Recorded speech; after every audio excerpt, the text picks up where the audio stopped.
여러분 안녕하십니까? 4월 12일 금요일 뉴스투데이 시작합니다. 총선에서 참패한 한동훈 비대위원장이 사퇴하며 국민의힘은 리더십 공백 상태를 맞았습니다. 대통령실 책임론을 제기하는 내부 목소리도 터져나왔습니다. 이혜리 기자입니다. 한동훈 국민의힘 비상대책위원장이 총선 참패 책임을 지고 사퇴했습니다. 저부터 깊이 반성합니다. 그래서 저는 선거 결과에 대한 모든 책임을 지고 비상대책위원장직에서 물러납니다. 국민의힘은 막판 지지율이 상승했다며 내심 140석까지도 기대했지만 개헌 저지선을 겨우 넘는 성적표에 충격에 휩싸였습니다. 장동혁 사무총장과 박정아 수석대변인 등 지도부 줄사퇴가 이어졌습니다. 한 위원장은 패배는 본인 책임이라며 정부 책임론에는 선을 그었습니다. 국민들의 마음을 얻지 못한 것이라고 생각하고 그 책임이 오롯이 저에게 있다고 생각합니다. 하지만 당내에선 용산 책임론을 제기하는 목소리가 분출하고 있습니다. 지금까지 국정 운영이 국민들의 눈높이에 맞지 않는다. 그것을 표로 이렇게 증명한 그런 선거라고 생각합니다. 한 선대위 핵심 관계자는 의정 갈등을 총선 패배의 핵심 원인으로 꼽으며 대통령실 참모진 일괄 사퇴는 당연하다고 꼬집었습니다. 당과 대통령의 공동 책임이다. 집권 여당으로서 대통령부터 모두가 뼈를 깎는 심정으로 반성해야 한다는 비판도 나왔습니다. 총선 참패가 지도부 공백으로 이어지면서 여당은 혼란이 불가피해졌습니다. 새 비대위 체제를 꾸릴지 전당대회를 열어 새 대표를 선출할지 등을 놓고도 공방이 이어질 것으로 예상됩니다. 당분간 윤재욱 원내대표가 중심이 돼 의원총회를 열고 당내 의견을 수렴할 것으로 보입니다.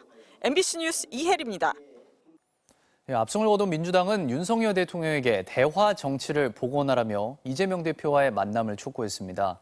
최상병 특검도 현 국회에서 처리하도록 속도를 내기로 했습니다. 신준명 기자입니다.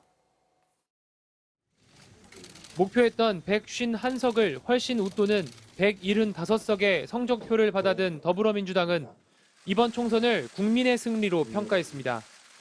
총선에서 윤석열 정권 심판론이 분명하게 드러났다며 겸손하게 국민의 뜻을 받들겠다고 했습니다. 국민께서 행사하신 한 표 한 표에 담긴 소중한 뜻을 우리 민주당이 전력을 다해서 받들겠습니다. 우리 야당도 이번 승리에 도처에서 오만하면 절대로 안 된다고 생각을 합니다. 윤 대통령을 향해서는 대화 정치의 복원이라며 이 대표와 만날 것을 촉구했습니다. 윤석열 대통령은 조속한 시일 내에 제1야당의 이재명 대표를 만나서 향후 국정 운영의 방향에 대해서 논의하고 조국혁신당을 포함해 범야권이 190석 넘는 의석을 확보하면서 전국 주도권은 완전히 야당으로 넘어가게 됐습니다. 여당의 반대와 관계없이 쟁점 법안을 신속 처리한 건 패스트트랙으로 지정할 수 있고 본회의 의사 진행을 막는 무제한 토론, 필리버스터를 중단시킬 권한도 확보했습니다. 민주당은 일단 이번 국회에서 해병대 최상병 순직 사건 은폐 의혹 특검법 처리에 당력을 집중하겠다고 예고했습니다. 22대 국회가 열리면 국회의장은 물론 주요 상임위원장 자리를 확보할 수 있는 만큼 윤석열 정권을 향한 민주당의 입법 공세는 한층 강화될 걸로 보입니다. 조국 혁신당이 추진하겠다고 밝힌 김건희 여사 특검법에 동참하는 것은 물론 이태원 참사 특별법 재추진, 양평고속도로 특혜 의혹 국정조사 등을 주도할 것으로 예상됩니다. 또 이 대표가 민생을 살리겠다고 강조한 만큼 유세 과정에서 강조했던 전국민 25만 원 생활안전지원금과 지역화폐 발행예산 복원 등을 추진할 전망입니다. MBC 뉴스 신준명입니다.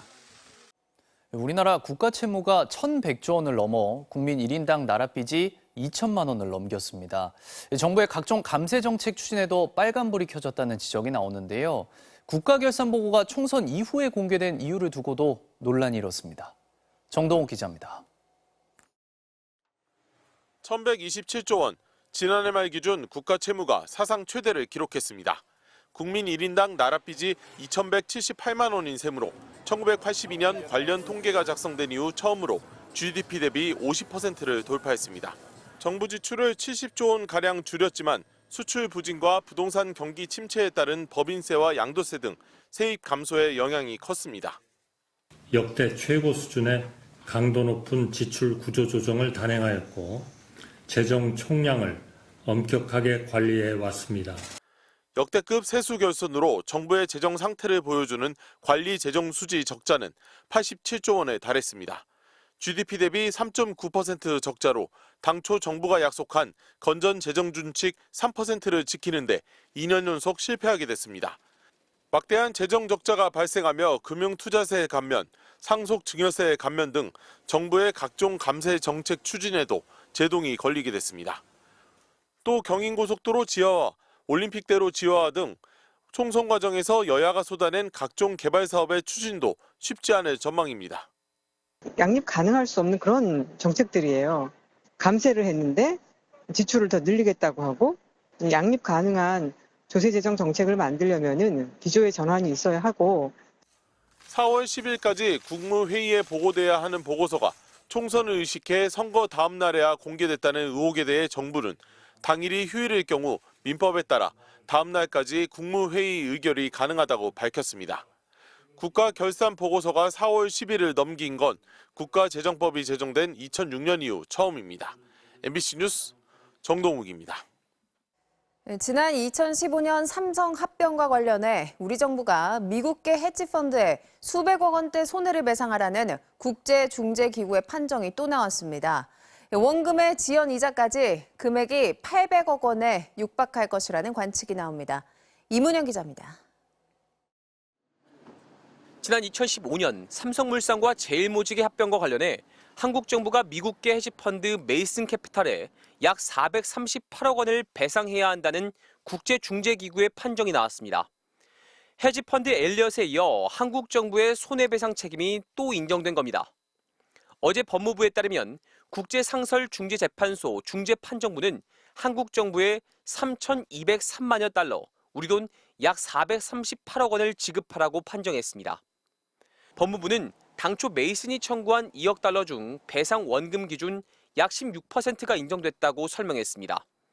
하지만 지난 2015년부터 5%의 연복리 지연 이자와 법률 비용 약 141억 원, 중재 비용 9억 원 등 우리 정부가 메이슨에 지급해야 할 돈이 800억 원에 육박할 것이란 관측이 나옵니다. 앞서 메이슨은 2015년 삼성 합병 때 한국 정부의 부당 개입으로 손해를 봤다며 국제 중재를 제기했습니다. 당시 양사의 합병 비율은 삼성물산 한 주당 제일모직 0.35주였는데 이 비율이 삼성물산 주주들에게 불리했고 그 목적 또한 이재용 삼성전자 회장의 그룹 승계였기 때문에 부당하다는 게 메이슨의 주장입니다. 또 메이슨은 당시 박근혜 정부의 입김으로 국민연금공단이 이 같은 불공정한 합병을 찬성했다고 강조했습니다. 이에 대해 우리 정부는 박 전 대통령의 뇌물수수는 합병 승인 이유이기 때문에 국민연금 의결권 행사와는 관련이 없다고 반박했습니다. 지난해 국제상설중재재판소는 삼성 합병과 관련해 엘리엇이 제기한 소송에서도 한국 정부가 약 690억 원을 지급하라고 판정한 바 있습니다. 법무부는 판정문 분석 결과와 향후 계획 등에 대해 추후 설명 자료를 배포하겠다고 밝혔습니다. MBC 뉴스 이문현입니다.